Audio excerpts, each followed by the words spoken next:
We are counting down the top 20 New York Mets prospects, and we have hit the grand finale, the top 5. Let's go.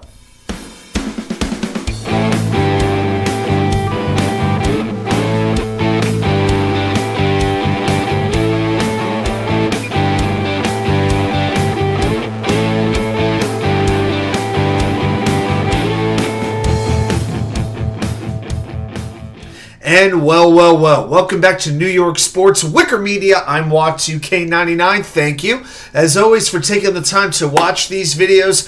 So we have done 2 videos now where we have started to count down the top 20 New York Mets prospects. Video number 1, we did numbers 20 through 11. And then in video number 2, we counted down numbers 10 through 6. Those videos, of course, are still up if you haven't watched them just yet. But today, we're going to talk about the creme de la creme, the top 5. So let's get into it right now. My number 5 Mets prospect is Kevin Parada. 5'11", 197 pounds. He's a catcher, drafted in 2022 in the first round. He is now 22 years old. So the story with Parada is, after the Mets decided not to sign Kumar Rocker in 2021, the starting pitcher, they had a compensatory first-round pick in 2022. So with their number 11 pick, they drafted Parada. Their number 14 pick was used on Jettwilliams. More on him later.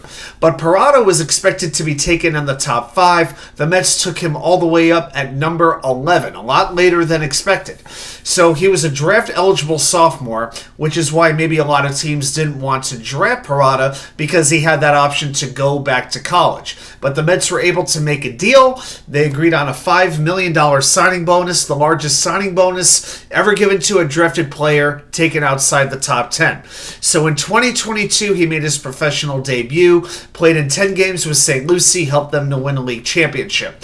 Now this past year, 2023, he played in St. Louis. He played not in St. Louis. He played in St. Lucie. He played in Brooklyn, and he played in Binghamton. So he did move up the ranks. And in 105 games, he batted .248, .324 on base, and a .428 slugging. Had 23 doubles, 14 home runs, walked 36 times, but struck out 126 times. Not very encouraging with that strikeout rate. And the thing is, with his scouting report, Parada has always been thought of as having very good bat-to-ball skills and a very good eye at the plate. Now, his stance, it has kind of a bat wiggle, a little bit of a leg kick, but he's able to drive the ball to all fields. He makes good contact, and he can hit the ball hard.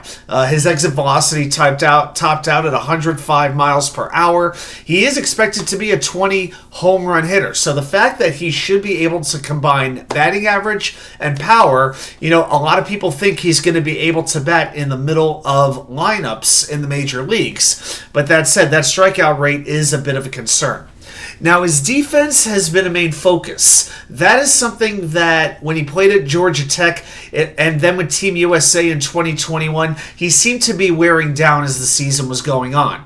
Now, he doesn't have a great ability to throw out base runners. In Georgia Tech, he started out throwing out 12% of base runners. Not so good. It's gotten a little bit better every year, but his arm strength still checks in at below average. But his potential with the bat is so good, and his defense seems to be passable enough that he does profile as a bat-first everyday catcher one day. But he does have quite a bit to prove now. With the emergence of Francisco Alvarez, does Parada still fit in the system? I think he's probably going to start with the Brooklyn Cyclones in High A. I expect him to be there for a good portion of the year. Maybe he makes it back to Binghamton. But he should be able to make the major leagues in late 2025, maybe 2026. The question is, does he still fit in with the Mets, as Francisco Alvarez seems to be able to be taking that starting catcher job? But hopefully he does have a good season, because maybe he could be potential trade bait down the road. So Kevin Parada's upcoming season is going to be very, very important. My number 4 prospect is Ryan Clifford. He is ranked number 97 on Major League Baseball's Top 100 and number 80 on ESPN's Top 100. The 6'3", 200-pound outfielder is 20 years old, was acquired in the trade for Justin Verlander, and 2023 was actually his first year in pro ball. Played Class A, in both the Houston and New York organizations. His slash line was a .262 average, .374 on base, .480 slugging. Combined, that is an .854 on base plus slugging. Very, very good number. 24 home runs, 81 RBIs, 64 walks, and 140 strikeouts. Now, Clifford, for being very young, has a very mature approach. He likes to work counts. He focuses on making hard contacts. It's not like a grip it and rip it approach. All right, he is expected to have that power where he can, whack 25, 30 home runs a year. Has a very smooth left-handed swing, but he does have a 30% strikeout rate, so he does need to do a better job of recognizing off-speed pitches. Now, with his speed, it's kind of fringy speed. He's not going to be a very fast runner. He has been working hard to improve his quickness and defense. He's probably going to be a corner outfielder at some point. He's gotten a few looks at first base, but he's going to have to really work on that if he's going to take Pete Alonso's place, if Alonso does leave the Mets one day. So his median projection would be sort of like a very good platoon player who hits maybe 250, 260, and about 25 home runs a year. But if things really click, he could hit 30 to 35 home runs every year and be a middle-of-the-lineup force. So Clifford's, he's a little bit of a up or down prospect, has a high ceiling. The floor is not as high as some of these other guys. But if he clicks, if he works, he could be an absolute force in that middle of the lineup. Let's go on to number 3, and I've got Luisangelacuna, number 66 on MLB's Top 100, number 58 on ESPN. Clearly, ESPN likes the Mets prospects better than MLB.com. But Acuna is going to be a middle infielder, most likely. 5'8", 181 pounds, 21 years old, acquired for Max Scherzer straight up from the Texas Rangers last year. Now, I think Acuna for his entire career is going to get unfair comparisons to his older brother, Ronald Acuna, who may very well be the best player in baseball. He may just be that. But Luisangel still has the potential to have very solid tools across the board. He was one of the best all-around players in the Arizona Fall League in 2022, was in the middle of his best season ever as a 21-year-old in Double-A when the Rangers dealt him away to the Mets. Now, the numbers did fall off a little bit with Binghamton. The fact that you're changing organizations, you're changing leagues, that can happen. But his walk rate and strikeout rate stayed pretty consistent, and that is a good sign. So what does Acuna do? Well, he really likes to attack pitches. He hits right-handed, has a very aggressive approach. He'll draw his share of walks and doesn't strike out a whole lot. The issue is he does tend to chase pitches, especially off-speed pitches, and he doesn't always make the contact you'd like him to have. All right, but that is because he has a very twitchy swing. He basically likes to grip it and rip it at times. One thing that Acuna really needs to do is settle down a bit and focus on just hitting line drives, hitting the ball in the air on a regular basis. If he does that, he could hit 270, 275 with 20 or so home runs per season. All right, but I love his speed. He's not only fast, but he's very smart on the bases. All right, in his first 2 seasons, check this out. His first 2 seasons in pro ball, in 151 stolen base attempts, he had 126 stolen bases. That is awesome. Now, as far as his defense goes, he could play shortstop. He has the range and the arm to do it, but he can play just about anywhere you need him to. But of course, with Francisco Lindor in New York, I would expect Acuna to move over to second base, maybe center field. Most scouts think second baseman for him. I think he's actually going to start the season in Syracuse. Maybe he works his way up to the majors this year. But let's be fair. Let's just let him be the best Luisangel Acuna he could be, and not a lesser version of Ronald Acuna. But the key for him is going to be getting on base, however he needs to do that. Number 2 is going to be Drew Gilbert. This is the number 53 Major League Baseball prospect at number 39 on ESPN.com. 23 years old, 5'9", 195 pounds, a left-handed hitting outfielder. He was the other piece acquired along with Ryan Clifford for Justin Verlander. Now let's talk about Gilbert a little bit. He started as a center fielder for the Tennessee Volunteers. He homered 4 times in 7 playoff games to lead them to the 2021 College World Series. He posted the best number on a team that ranked number 1 in the country for most of 2022. And then he signed with Houston He was their first-round choice in 3 years, but he'd only played 10 games in the pros before dislocating his right elbow after running into an outfield wall.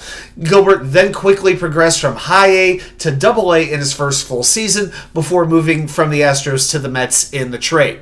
So in 2023, he played 95 out of 116 games, had a 984 OPS with Binghamton. Wow, 325 batting, 453 on base, and a 561 slugging. Also, Gilbert plays very, very hard. He is very aggressive in all phases of the game, running, defense, hitting, but he's got great hand-eye coordination, and that's why he is able to get the barrel on the ball and get very high exit velocities. Now, his left-hand stroke can get a little long because he loves to hit home runs, and he doesn't strike out all that much, but he does hit the ball on the ground a little bit more than you would like.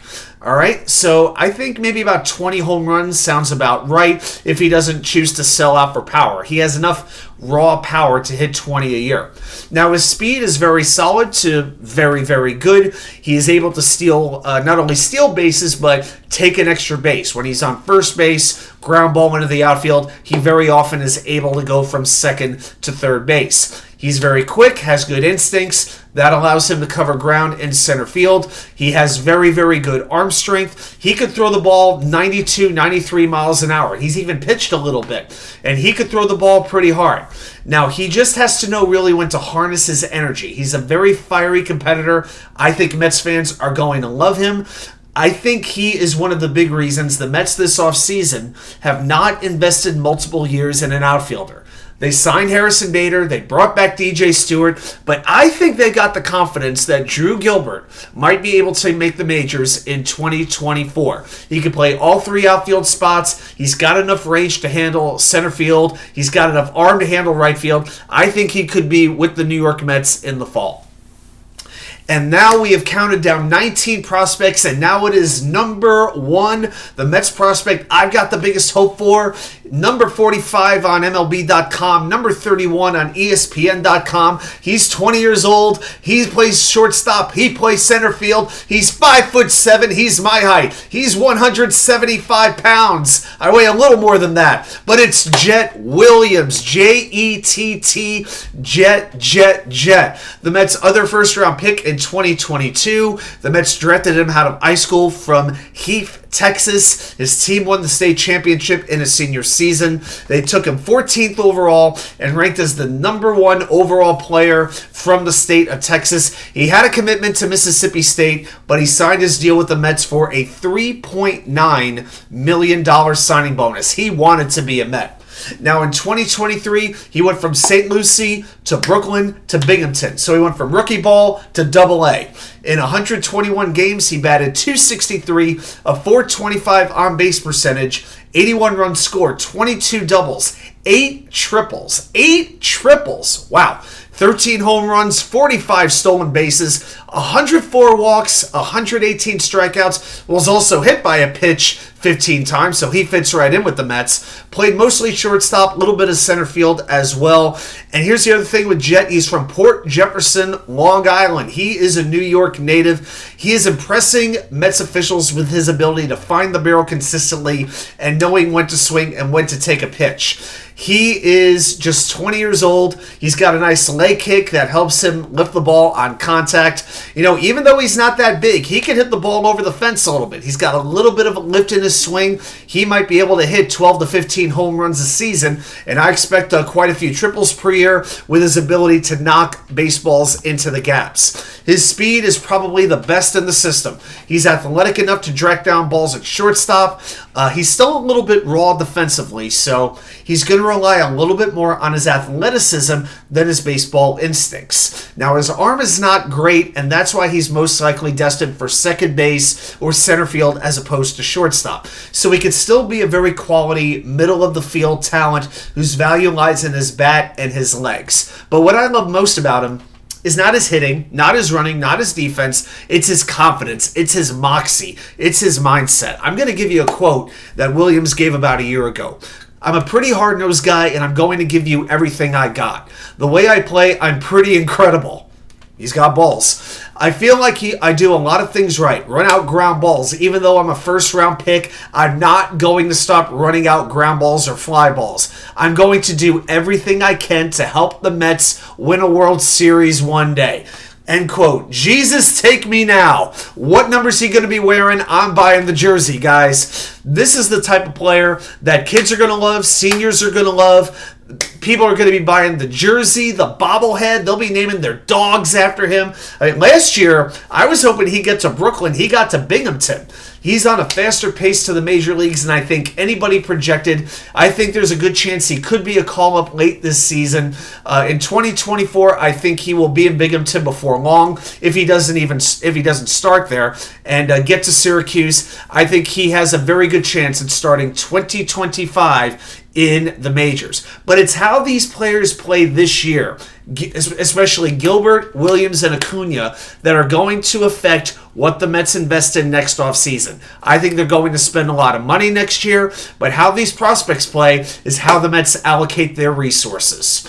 All right, guys, that is the top 20 countdown. I hope you enjoyed it. Put down there in the comments your thoughts. What do you think I got right? What do you think I got wrong? I'm open to feedback either way. It's all good. Thank you, everybody, for watching. And, of course, join us Wednesday night for the Wednesday night live show, 10 p.m. Eastern Time. All right, guys, I got to go. I'll see you right back here with more content from you-know-where, the Wicker Chair.